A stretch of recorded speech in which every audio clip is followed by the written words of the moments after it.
अमर साबळे जे आहे ते काय मोठा नेता पिता नाही.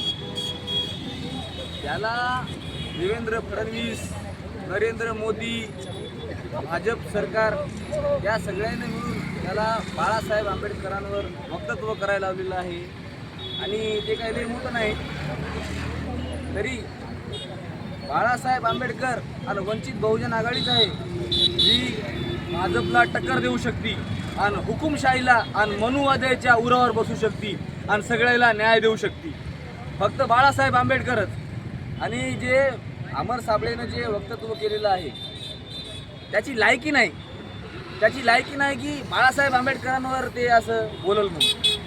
त्यांना नांदेडमध्ये येऊ द्या. अमर साबळेमध्ये जर हिंमत असेल तर नांदेडमध्ये येऊन दाखव. मग आम्ही वंचित बहुजन आघाडीच्या स्टाईलनं त्याला प्रत्युत्तर देऊ.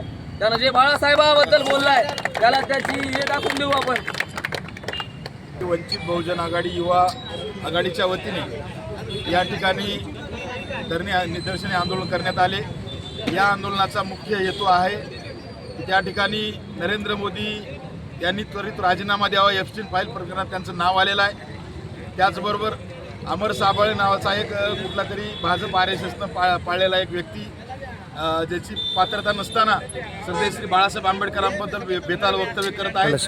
आणि म्हणून या सगळ्या विरोधामध्ये त्याचबरोबर आता जे काही देशावर नरेंद्र मोदी आणि देवेंद्र फडणवीस यांनी जी महागाई लादलेली आहे, एकीकडे सांगितलं जातं सिलेंडर सगळी व्यवस्था आहे, पेट्रोलची सगळी व्यवस्था आहे, तर त्याच्यामुळं आज बघितलं तर आज प्रचंड प्रमाणात सिलेंडर मिळत नाही आहेत. पेट्रोल डिझेलची त्या ठिकाणी मारामारी चालू आहे. आणि म्हणून देशावर महागाई लादणाऱ्या नरेंद्र मोदींनी त्वरित राजीनामा द्यावा.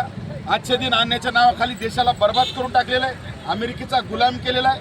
त्या ठिकाणी सगळे घुटणे देऊन रोज अमेरिकेला मुजरा करणारा हा नरेंद्र मोदी यांनी त्वरित त्या ठिकाणी खुर्चीहून खाली उतरलं पाहिजे अशी श्रद्धे बाळासाहेब आंबेडकरांची मागणी आहे. आणि त्यामुळे आज आम्ही वंचित बहुजन आघाडी सर्व कार्यकर्ते रस्त्यावर उतरलो.